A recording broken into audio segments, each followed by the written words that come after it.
Hi guys, today we're going to talk about domestic violence, the causes, the signs, and how to help.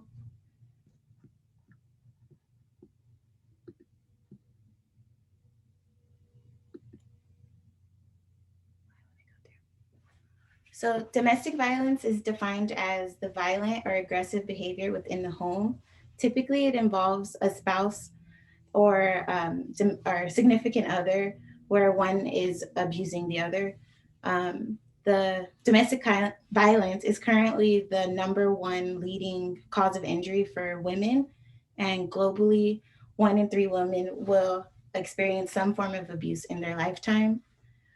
So in the United States, on average, 3 women a day will be murdered by their husband or boyfriend.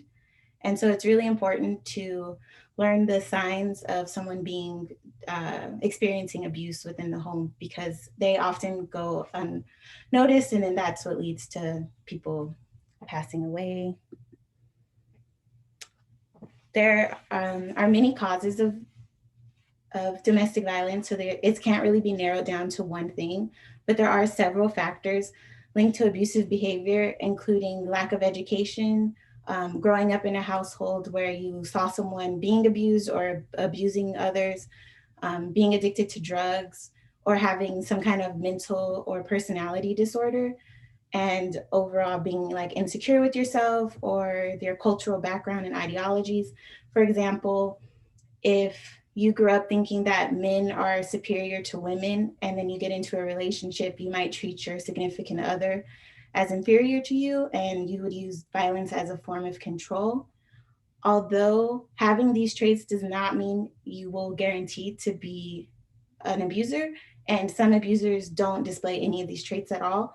So this is what happens a lot of times when women will come forward and be like, oh, this person did this to me, but you have no idea because they don't display any of these traits, which is why it's important to know the signs and recognize the signs. There's different types of signs, including physical, behavioral, and emotional signs. The physical signs are usually the most obvious. It's when you see someone with a black eye or a broken rib, or just like it's obvious, you can tell that something bad happened to them.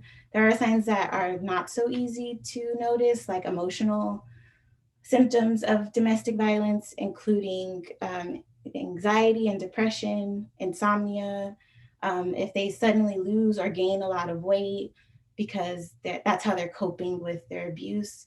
And you'll notice that their emotional responses will be heightened when they're around their abuser, or if someone comes to question them about it, you'll see a change in the victim too. Some behavioral indicators of domestic violence are becoming withdrawn from your friends and family. Whenever you ask them about stuff that's going on in their personal life, they avoid those questions, canceling plans last minute due to the abuse because they don't want you to see what's going on. So it's really important to recognize these signs so that you can help somebody who may be experiencing it because they won't always speak up.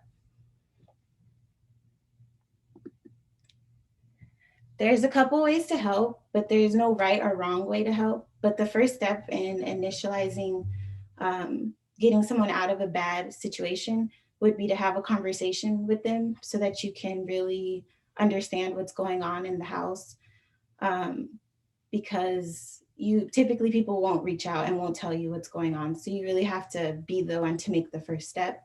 And then once you do that, you have to believe the victim. It doesn't matter if the abuser doesn't show abuse in front of you because, like I said before, not all abusers have those traits of being aggressive in public or hurting people in public. So just believe the victim. Even if you're skeptical, just make sure the victim knows that you're on their side. It's also important to offer specific support. And that just means if the person who's being abused asks you to do something, to do it exactly how they asked you to, because you never know if the reason they're asking you to do something or not do something is to protect themselves, or if there's children, to protect the children. So if you are going to try to help somebody in a domestic violent situation, just do exactly what they ask you to do. Don't try to push your own agenda on them. You can help them create a safety plan or an escape plan. So like you would make a plan for the next time that person became violent with them, that they would have a place to go or somewhere to reach out to. And it just helps them have a better way out of that situation instead of just scrambling when it happens. And usually that's why people will stay, because they don't have a plan. The last thing to do is to call the cops. And you can only call the cops when you're 100% certain that violence is happening in that moment. Because calling the cops just because you're fearful that there's violence happening could lead to further problems for the victim. But if there is a child in the house or a child is who you suspect is being abused, you always call the cops. Your top priority should be getting the child out of the home.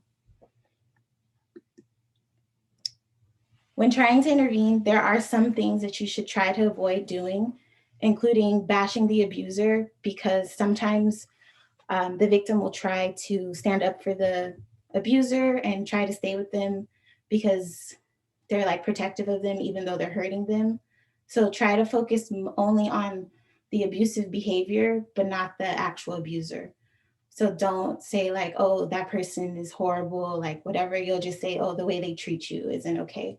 Another thing to avoid is blaming the victim or using language that sounds like it's blaming the victim. So that would sound like, oh, why would you let them do this to you? Oh, what are you doing to make them behave this way? That will make the victim not want to trust you to be like their safe haven and help them out. Another thing that's like a common mistake is underestimating how dangerous someone can be to yourself or the victim. So this often could happen like when someone has a brother who's like, oh, I'm gonna come and help you, like I can take that guy on, but you don't know like what weapons, what that person could be going through to and how they would react to you trying to help the victim. And just avoid offering support that you can't follow through on. Try to avoid offering a place to stay if you can't actually have them stay with you, or don't offer monetary support if you can't actually help them with that. So it's mainly just about being reliable and understanding to the victim. Don't try to make it about yourself. Don't try to push them to do more than they're willing to do in the moment. Okay. In conclusion, domestic violence is a very common thing, and the signs are kind of easy to miss. So it is important to understand what you're looking for. It's very important to believe the victim, even if you have like you have your own concerns. It's really important to believe the victim. That's like the only step to think of. And then the artifact for domestic violence is a purple ribbon. That's the survivor's ribbon, and I have that here today. How do I stop this?